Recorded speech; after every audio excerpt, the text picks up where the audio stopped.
So has the day finally come that all Canadians have been waiting for? Not really. You know what? Here's the thing. Yeah, Prime Minister Justin Trudeau gave us a sob story and a farewell speech yesterday.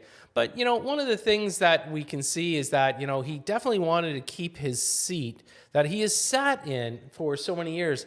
Gotta love the facial expression. You know what? This just never changes with this clown. He truly is a drama center focused person.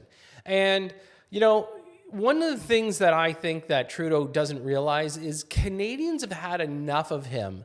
And the fact that he wants to give us his sound farewell as the Canadian Prime Minister, let's hear what he had to say.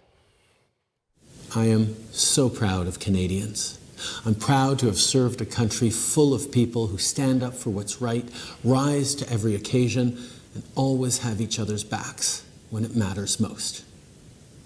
This may be my last day here in this office, but I will always be boldly and unapologetically Canadian.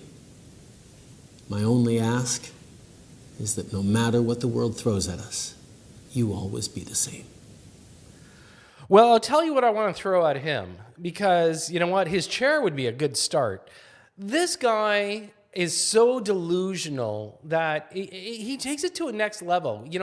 Saying that, he's a narcissist, next level gaslighting. I mean, that's not enough. There is so much more we should tell about him. And hey, listen, make your comments. Happy to hear about this stuff. But, one of the things that was interesting, I did a post and people say, Todd, you don't understand how, the parliament works in Canada. Well, actually, as a matter of fact, I do a lot. And the fact that, now we've got a new prime minister, and a lot of people are saying, well, he wasn't elected. He actually was elected by his party to lead it, and then he gets instilled because Trudeau stepped down. So this is how the parliamentary system works. So Trudeau steps away, and guess who came into power today? Mark Carney.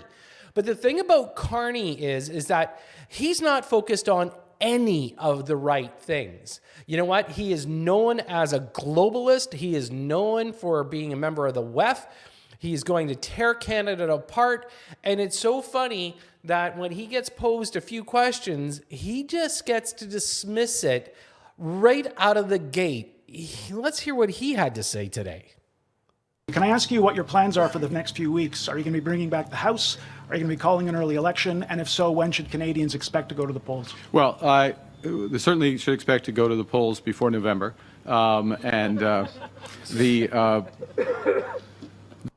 Wow. Yeah. Before November. Gee, Mr. Carney, that was so astute of you, knowing that, by the way, your term is up because it was connected to Trudeau's. And yeah, you're definitely going before November. But what happened to all the rhetoric that he was throwing around for the last little while, that he's going to, get an election so that he gets a new mandate, everything else. So clearly the clowns, and by the way, you might recognize one in the very back. Chrystia Freeland's back. That's right. You know what? You can't have a Liberal Party without a Chrystia Freeland. I mean, geez, what are you going to laugh at? This is the truth. This is a sad state for Canada. When we take a look at this is now our leadership. Now, let's take a look at what Carney was telling us. One of the things is that, again, not going to rush to an election. He's just going to kind of cruise on his heels. The other thing is, in the next few days, he's going to come out with some more information. But his first foray into being prime minister, what's he going to do? He's going to run over to France and start to bolster our relationship with them. That's not the relationship, Mr. Carney, you need to worry about. First and foremost, it should be Canadians you should be worried about, not running off, jetting around. And hey, by the way, how's your carbon footprint this week there?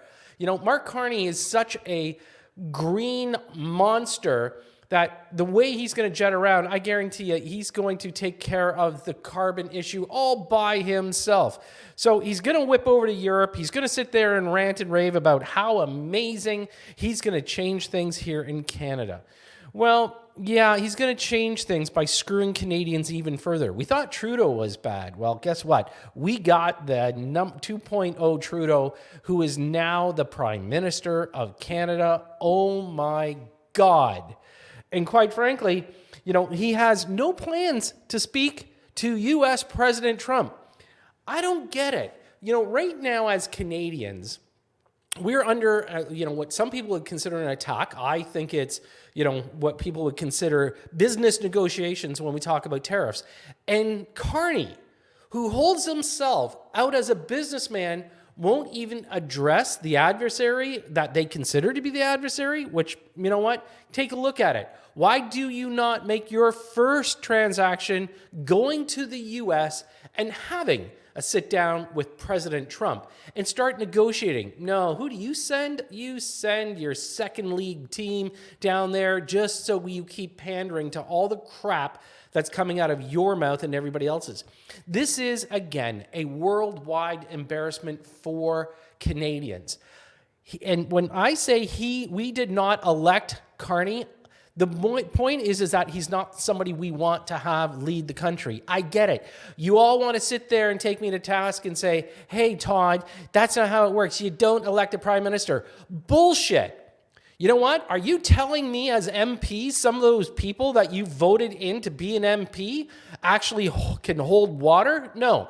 You normally did it because their party, their leader was the person you want. I have seen some pretty silly MPs out there, and quite frankly, they cannot collect for the Boy Scouts. So the actual fact is that you were actually trying to elect the prime minister through the MPs. And right now, his lineup of MPs, oh my goodness, okay, they haven't gotten any better. They didn't change. So right now, we've got the same government, different leader, even a stronger mandate to hurt Canada worse. And that's one of the important things we should be looking at.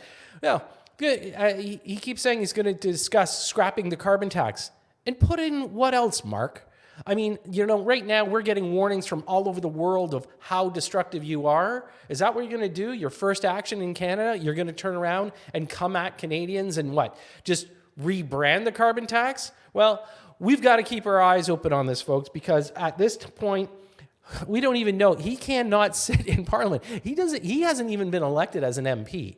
So this is going to be really interesting. So what by-election is going to kick in so Carney can actually get a seat?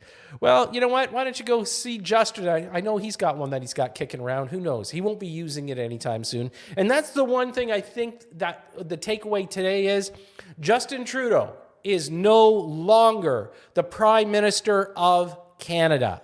Hallelujah. You know what? That is huge for Canadians.